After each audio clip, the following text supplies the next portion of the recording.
سورہ بقرہ آیت نمبر 275۔ آپ حضرات کے پاس پیج نمبر ہے 11۔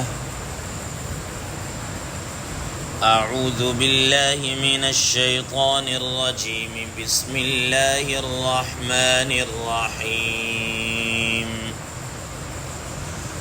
الذين يأكلون الربا لا يقومون إلا كما يقوم الذي يتخبطه الشيطان من المس، ذلك بأنهم قالوا إنما البيع مثل الربا وأحل الله البيع وحرم الربا، فمن جاءه موعظة من ربه فانتهى فله ما سلف وأمره إلى الله ومن عاد فأولئك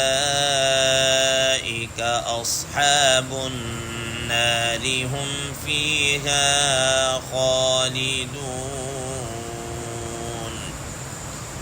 صدق اللہ العظیم۔ اللہم صل علی محمد النبی الأمی وعلى آلہ وسلم تسلیما کثیرا کثیرا۔ محترم سامعین کرام، اس آیت کا درس گزشتہ 3-4 روز سے چل رہا، ترجمہ بھی ہو چکا، ہم اپنی بات کو آگے بڑھاتے ہیں۔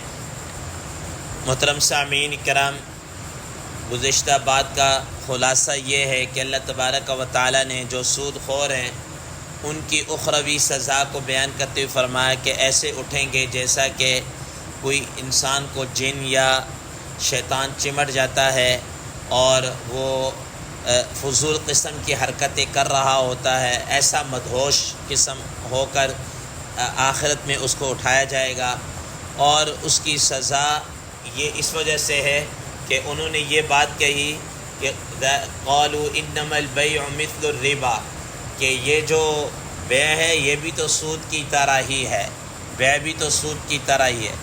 گویا کہ انہوں نے بجائے اس کے کہ یہ کہتے کہ سود کے اندر جس طرح نفع ہو رہا ہے تو بیع کے اندر بھی تو نفع ہوتا ہے نا، تو جس طرح اگر بیع حلال ہے تو سود بھی حلال ہونا چاہیے، لیکن انہوں نے الٹی بات کہی کہ بیع یہ جو ربا ہے یہ تو بیع کی طرح ہے، ٹھیک ہے نا۔ تو اگر سود حرام ہے تو بیع بھی کیا ہونی چاہیے، خرید و فروخت بھی حرام ہونی چاہیے۔ محترم سامعین کرام، یاد رکھیے گا کہ بسا اوقات اس طرح ہوتا ہے کہ ایک چیز ہے اللہ تبارک و تعالی نے اس کو حلال قرار دیے اور ایک چیز اس کو حرام قرار دے دی ہے، تو یہ اللہ تعالی ہی بہتر سمجھتے ہیں کہ کون سی چیز حلال ہو کون سی چیز حرام ہو۔ اب دیکھیں مثال کے طور پر آپ کے گھر میں یا ہمارے گھروں میں عورتیں ہیں، ایک عورت ہماری بیوی ہے وہ بھی عورت ہے، ایک عورت ہماری بہن ہے وہ بھی عورت ہے۔ تو اب کوئی آدمی یہ کہہ سکتا ہے کہ جس طریقے سے عورت یہ بیوی حلال ہے تو بیگم بھی کیا کہتے ہیں اپنا بہن بھی حلال ہے، ٹھیک ہے نا۔ یا کوئی یہ کہہ سکتا ہے کہ جس طرح بہن حرام ہے تو بیوی بھی کیا ہے، حرام ہے۔ ایسا نہیں ہے۔ تو یہ ایک چیز ہیئت کے اعتبار سے ایک جیسی ہو، لیکن اللہ تعالیٰ نے اس کو کیا ہے، حرام قرار دے دیا ہے۔ اسی وجہ سے اللہ تبارک و تعالیٰ نے یہ بات ارشاد فرمائی ہے کہ ان کے عقلی جواب کے اندر حاکمانہ جواب دیا ہے، حاکمانہ جواب دیتے ہوئے فرمایا کہ وَأَحَلَّ اللَّهُ الْبَيْعَ وَحَرَّمَ الرِّبَا، حاکمانہ جواب دیا ہے کہ بھئی اللہ تعالیٰ احکم الحاکمین ہے، ان کو پوری کائنات کے اوپر پورے کا پورا تصرف حاصل ہے، وہ جس طرح چاہیں، جب چاہیں، جیسا چاہیں، جہاں چاہیں، جو چاہیں تصرف کریں، کوئی ان سے پوچھنے والا نہیں ہے۔ یہ ہم ان کے غلام ہیں، ہم ان کے بندے ہیں۔ تو جس طریقے سے آقا اپنے غلام کو کوئی حکم دیتا ہے تو اس کے سامنے اس حکم کو پورا کرنے کے علاوہ کوئی دوسرا چارہ کار نہیں ہے، کوئی دوسری صورت نہیں. ویسے اللہ تبارک و تعالیٰ کے ان احکامات کے سامنے سر تسلیم خم کرنے کے علاوہ کچھ نہیں. تو اللہ تعالیٰ نے فرمایا وَأَحَلَّ اللَّهُ الْبَيْعَ وَحَرَّمَ الرِّبَا، حالانکہ اللہ تبارک و تعالیٰ نے بے کو حلال قرار دے دیا ہے اور سود کو حرام قرار دے دیا ہے. اس میں اب چون چرا کرنے کی گنجائش نہیں ہے. اور کل آپ حضرات کے سامنے یہ درس میں بتا دیا تھا کہ جو سود خور ہوتا ہے وہ بغیر کسی عوض کے، بغیر کسی محنت اور مشقت کے وہ اپنا منافع حاصل کرتا رہتا ہے. جبکہ خرید و فروخت کے اندر انسان اپنا سرمایہ لگاتا ہے، اپنی محنت کرتا ہے، اپنا وقت دیتا ہے، بہت کچھ ہونے کے بعد پھر جناب اللہ اس کو ملتا ہے. اور پھر اس طرح بیع کے اندر، خرید و فروخت کے اندر جس طریقے سے نفع کے چانسز ہیں بیعی نہیں، ویسے ہی لاس کے بھی چانسز ہیں، نقصان کے بھی چانسز ہیں. اب مثال کے طور پر ایک آدمی نے ایک مکان خریدا، ایک پلاٹ خریدا ہے. یہ نہیں ہے کہ اب وہ پلاٹ اسی طریقے سے اگر اس نے 1 لاکھ میں خریدا ہے تو وہ 2 لاکھ میں بک جائے گا. ٹھیک ہے نا، ایسا نہیں ہے کہ میں بھی اگر 1 لاکھ میں خریدا ہے تو 2 میں بک جائے. یہ بھی 1 لاکھ میں خریدا ہے اور جس طرح آج کا پراپرٹی مثال کے طور پر ڈاؤن ہے تو وہ جناب علیہ 70-80 پہ چلا جائے، 60 پہ چلا جائے، ٹھیک ہے نا، 65 پہ چلا جائے. تو اس کے اندر دونوں نفع نقصان کے دونوں پہلو برابر ہوتے ہیں، نفع نقصان کے دونوں پہلو برابر ہوتے ہیں. لیکن جو کیا کہتے ہیں سود والا معاملہ ہے اس کے اندر سوائے نفع کے اور کچھ اس میں نقصان کا کوئی پہلو نہیں. حتیٰ کہ بسا اوقات وہ تو اپنا اصل سرمایہ اور اس سے اوپر اور پتہ نہیں کتنا کچھ وصول کر لیتا ہے، لیکن سود ہے کہ ختم ہونے کا نام ہی نہیں لیتا. ہم وطن عزیز کی صورتحال کو اگر سامنے رکھیں تو کتنا آئی ایم ایف والوں کا قرضہ جو ہے وہ پتہ نہیں کتنا لیا اور کتنا واپس بھی کر چکے ہیں، لیکن صورتحال جوں کی توں ہی ہے، بلکہ اس سے ابتر ہی ہو سکتی ہے. وہ ایسا نہیں کہ اس کے اندر کوئی فرق آیا ہو یا کچھ. اور ہم کتنا جناب اللہ بجٹ کا ایک حصہ ہمارا صرف سود کے اندر کیا ہے چلا جاتا ہے. تو محترم سامعین کرام، یہ اللہ تبارک وَأَحَلَّ اللَّهُ الْبَيْعَ وَحَرَّمَ الرِّبَا، اللہ تعالیٰ نے سود کو حرام قرار دے دیا ہے اور بیع کو حلال قرار دیا. اور یہ سود ایسا ہے کہ اللہ تبارک و تعالیٰ نے یہ صرف اس شریعت کے اندر نہیں، سابقہ شریعتوں کے اندر بھی یہود وغیرہ جو تھے ان پر بھی سود حرام تھا. فَبِظُلْمٍ مِّنَ الَّذِينَ هَادُوا حَرَّمْنَا عَلَيْهِمْ طَيِّبَاتٍ أُحِلَّتْ لَهُمْ وَبِصَدِّهِمْ عَنْ سَبِيلِ اللَّهِ كَثِيرًا وَأَخْذِهِمُ الرِّبَا وَقَدْ نُهُوا عَنْهُ وَأَكْلِهِمْ أَمْوَالَ النَّاسِ بِالْبَاطِلِ، کہ ان کو جہاں اور چیزوں سے منع کیا گیا یا جو انہوں نے لوگوں پر ظلم کیا ہے، حق بات سے روکنے کا، سیدھے راستے پر آنے سے روکا، وہیں پر ہی جناب اللہ تعالیٰ نے ان کو سود کے لینے سے بھی، کھانے پینے سے اور ان ساری چیزوں سے ہم نے ان کو کیا کیا تھا، منع کیا تھا. لیکن وہ اس بات سے منع نہیں ہوئے. چنانچہ آج بھی پورے ورلڈ کے اندر جتنا لین دین سود کا یہ یہود کرتے ہیں یا اس کے بعد ہنود کرتے ہیں، ہندو کرتے ہیں، شاید ہی اتنا کوئی اور سود کا لین دین کرتا ہو. محترم سامعین کرام، کل آپ حضرات کے سامنے درس کے اندر یہ بات بھی ارشاد فرما دی کہ نبی کریم صلی اللہ تعالیٰ علیہ وسلم کی جو حدیث مبارکہ ہے کہ الذهب بالذهب والفضة بالفضة والتمر بالتمر والشعير بالشعير، مختلف چیزوں کو بیان کر کے فرمایا. اب اس حدیث کو مد نظر رکھتے ہوئے حضرات فقہاء کرام رحمہم اللہ نے فرمایا کہ اس حدیث سے کیا مراد ہے. ٹھیک ہے، بعض حضرات علماء کرام فقہاء کرام رحمہ اللہ نے یہ لیا کہ اس سے مراد کیل مع الجنس ہے یا وزن مع الجنس ہے، کہ وہ چیز جس کی جنس بھی ایک ہو اور وزن کے اندر بھی برابر سرابر ہو، تو اس کو اگر آپ جب لین دین کریں گے اس جنس کا اسی جنس کے ساتھ تبادلہ کریں گے تو دو چیزوں کو مد نظر رکھنا ہوگا. ایک تو اس میں کمی زیادتی نہیں کرنی، دوسری اسی مجلس کے اندر آپ نے دینا ہے اور دوسرے آدمی نے بھی اسی مجلس کے اندر کیا ہے وہ قبضہ کرے گا. اگر ان میں سے کوئی بھی ایک بات نہ پائی جائے گی تو یاد رکھنا کہ شریعت کے اندر وہ معاملہ ٹھیک نہیں ہوگا، درست نہیں ہوگا، حرام ہو جائے گا. لیکن جنس کے علاوہ اگر کوئی چیز ہے تو اب آپ اس کا تبادلہ اگر کرنا چاہیں تو پھر اس میں یہ بات دیکھی جائے گی کہ آپ نقد کا تبادلہ نقد کے ساتھ کریں. نقود، نقد سے مراد نقود ہے، نوٹ ہے، پھر کرنسی ہے، کرنسی کا تبادلہ کرنسی کے ساتھ کر رہے ہیں. اگر کرنسی ادر ہے، آپ مثال کے طور پر روپیہ دے کر ڈالر لے رہے ہیں، روپیہ دے کر آپ جناب ریال لے رہے ہیں یا کوئی اور کرنسی لے رہے ہیں، تو اس میں کمی زیادتی تو جائز ہو جائے گی کیونکہ جنس تبدیل ہو گئی. لیکن بعینی اسی مجلس کے اندر آپ کو قبضہ کرنا ہوگا کہ آپ نے روپیہ دیا ہے تو ڈالر لے دیں، اگر ڈالر دیے ہیں تو اس کو آپ نے روپے کے اندر چینج کروایا ہے، ٹھیک ہے، تو وہ آپ نے اسی مجلس کے اندر دے کر اسی میں اپنے قبضہ کے اندر کرنا ہوگا۔ یہ نہیں ہوگا کہ آپ نے اس کو دے دیا اور بعد میں اچھا یار میں ٹھیک ہے یہ لے لوں گا، اس طریقے سے ایسا شریعت کے اندر ایسا معاملہ جائز نہیں ہے۔ محترم سامعین اکرام، ایک اور چیز بھی ہے جس کو اس میں اندر بہت سارے احکامات ہیں، ظاہر ہمارا اب یہ درس ساری چیزوں کو متحمل نہیں ہو سکتا، ماں بقیہ جو چیزیں آپ اپنے کیا کہتے ہیں علماء کرام سے، مفتیان کرام سے رجوع کر سکتے ہیں، جہاں پر آپ کو پریشانی یا کوئی ایسا مسئلہ سامنے آئے تو علماء کرام اور مفتیان کرام سے رجوع کیا جا سکتا ہے۔ ایک اور چیز ہے، بسا اوقات ایسا ہوتا ہے، مثال کے طور پر یہ دیہات کے اندر اس طرح کی صورت پیش آ جاتی ہے، یا شہروں کے اندر بھی کسی اور زاویے سے پیش آ سکتی ہے۔ ایک آدمی ہے، اس نے چاول لگائے مثال کے طور پر، اس کے چاول ہیں، اب آپ حضرات کے علم میں ہے کہ چاولوں کی مختلف کوالٹیاں ہیں، ٹھیک ہے نا، سب سے اعلیٰ کوالٹی بھی۔ اب فرض کیا کہ ایک چاول ہے 200-250 روپے کلو سے لے کر، یا 150-200 روپے کلو سے لے کر 350, 400, 450 روپے پر کے جی تک چلا جاتا ہے۔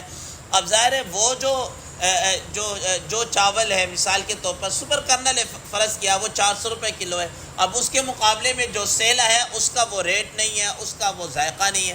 اب ایک آدمی ہے وہ کہتا ہے یار اس کے پاس چاول بڑے اچھے ہیں، میرے پاس بھی چاول ہے لیکن وہ کوالٹی نہیں ہے، تو اب وہ کہتا ہے کہ میں چاول دے کر اس سے چاول لے لوں، ٹھیک ہے نا، میں چاول دے کر میں سیلا چاول دے دوں اور اس سے سپر کرنل فرض کیا میں اس سے کیا کر لوں اٹھا لوں۔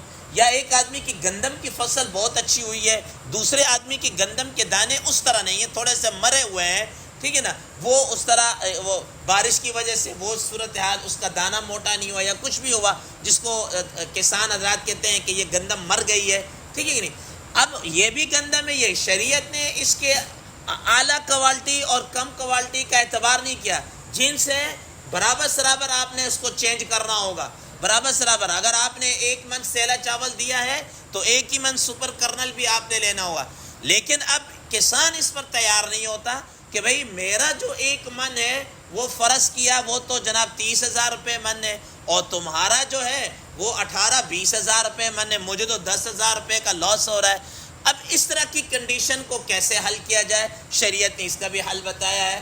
حدیث مبارکہ میں آتا رسول اللہ صلی اللہ تعالیٰ علیہ وسلم کے پاس ایک صحابی آئے اور خیبر کے علاقے یا اس طرح کے، تو آپ صلی اللہ علیہ وسلم کے سامنے کھجوریں پیش کی اور بڑی عمدہ اور کوالٹی کی کھجوریں۔ آپ صلی اللہ تعالیٰ علیہ وسلم نے فرمایا کہ بھئی اس علاقے کی ساری کھجوریں ایسے ہی بڑی شاندار ہوتی ہیں؟